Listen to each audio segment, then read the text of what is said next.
Tu nous expliquais que tu prévois de faire 4 grands types d'associations en fonction des profondeurs de sol particulièrement. Ouais, c'est ça. C'est-à-dire que je fais des profils de sol, donc je regarde la profondeur du terrain. Et en fonction de ça, j'essaie de chercher des espèces compatibles. Alors, il y a la profondeur de sol et puis la pente aussi, parce que selon la pente, on peut ou non mécaniser. Moi, je cherche une agriculture naturelle qui puisse se faire sur des surfaces importantes. Alors que historiquement, l'agriculture naturelle se fait sur des micro-surfaces, sur des champs de moins d'un hectare, des jardins. Bon. Donc moi, je cherche à faire des surfaces plus grandes. Et quand j'ai des terres en pente, je ne peux pas y aller avec le matériel. Donc ça me pose des problèmes. Et sur les parties plates, c'est uniquement la profondeur de sol qui est déterminante. Alors si les sols sont très peu profonds, ils sont voués aux plantes aromatiques. S'ils sont un peu plus profonds, c'est-à-dire qu'on peut planter une charrue dedans, au moins une fois pour défoncer, retourner la prairie. Après, on n'est pas obligé d'y revenir chaque année à la charrue. Autrefois, on labourait que 3 fois. Et on labourait à 5 cm de profondeur. Donc ça donne un ordre d'idée de ce que j'appelle le labour. C'est pas du tout le labour de la Beauce avec une charrue à 12 socs réversible qui retourne à 35 cm de profondeur. C'est pas du tout ça. Là, c'est plutôt une scarification du sol qu'un vrai retournement. Donc là, sur des terrains en plateau, avec un peu de sol, on peut effectivement faire des grains, c'est-à-dire des légumineuses et des céréales. Et puis sur les terrains les plus profonds, en vallée, ou alors dans des creux dans le plateau, ce qu'on appelle les dolines.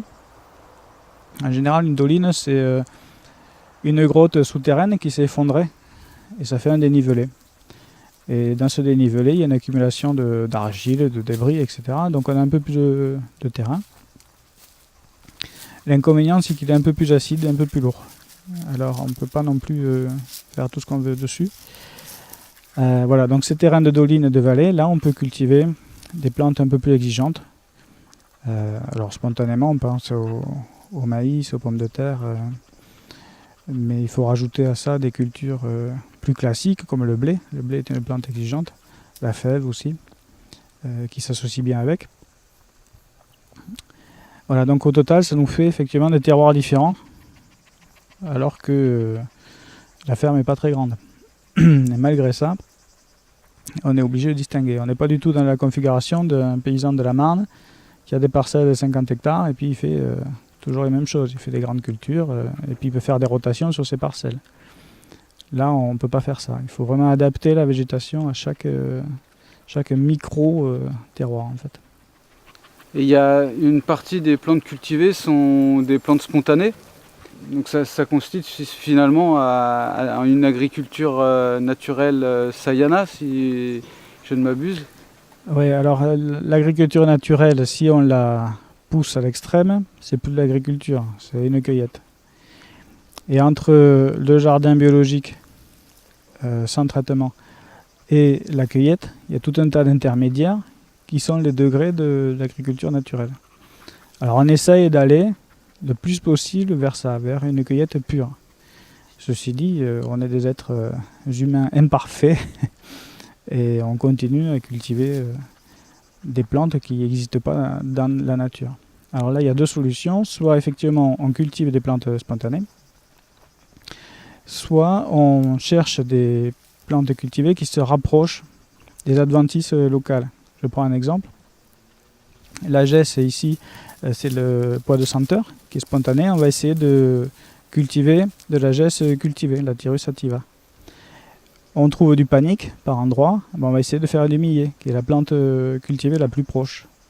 Et comme ça, par comparaison, on essaye de se constituer un panel de plantes cultivées qui sont très très proches des plantes spontanées, soit adventices, soit sauvages.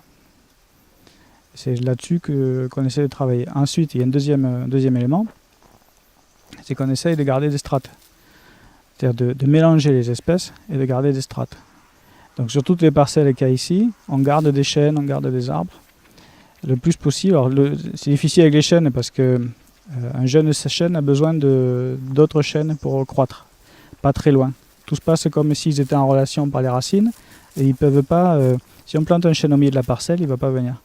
Donc on est obligé de faire de proche en proche. Alors ça prend du temps, mais l'idée c'est ça, c'est de laisser les chênes, de laisser les érables, les autres arbres, de faire un couvert pas trop épais, et de cultiver là-dessous un mélange. Donc soit un mélange d'aromatiques annuels et vivaces, soit un mélange de fabacées et de céréales. Et au jardin, c'est la même chose. Au jardin, on associe, par exemple, en vallée, typiquement, on va faire le système haricots, pommes de terre, maïs, ou courges, maïs, etc. Sur le terrain, on a pu voir aussi il y a énormément de buis. Et donc le buis est également une ressource. Alors, le buis, c'est le buxus en latin, c'est l'origine du mot buisson. Un buisson, à l'origine, c'est du buis. Alors ça veut dire que c'est un arbre envahissant, un pionnier, et on est obligé de le rabattre, de le réduire pour pouvoir cultiver.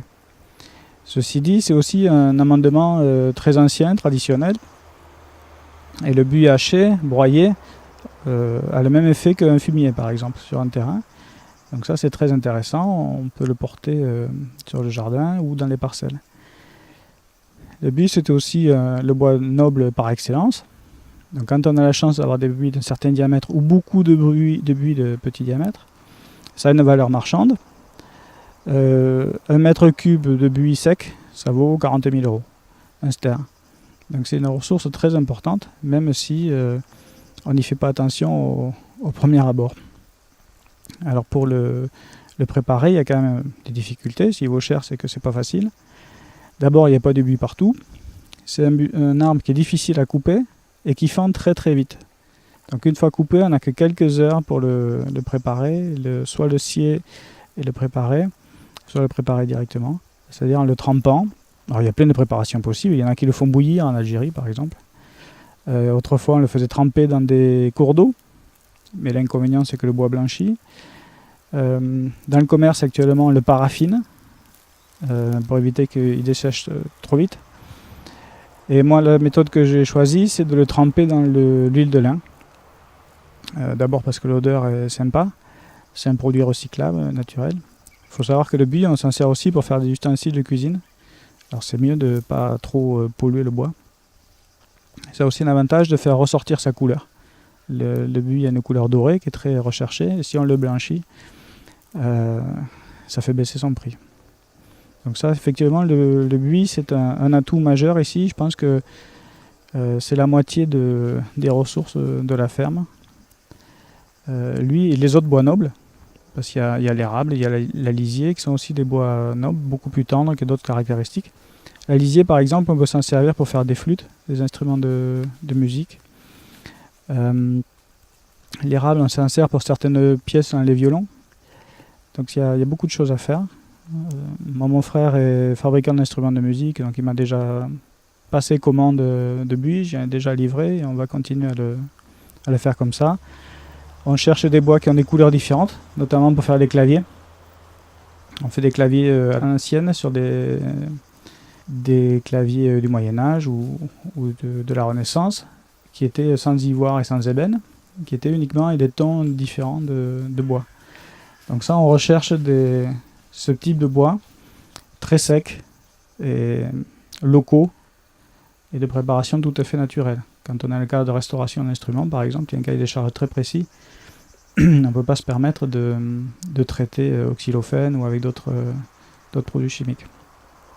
Donc ça, je pense que c'est à la fois, ça s'inscrit dans la démarche de l'agriculture naturelle, avec différents étages, le recours au bois, et à la fois, ça s'impose parce que c'est une ressource qui est là, qui est abondante, qui est localement abondante et rare globalement au niveau national.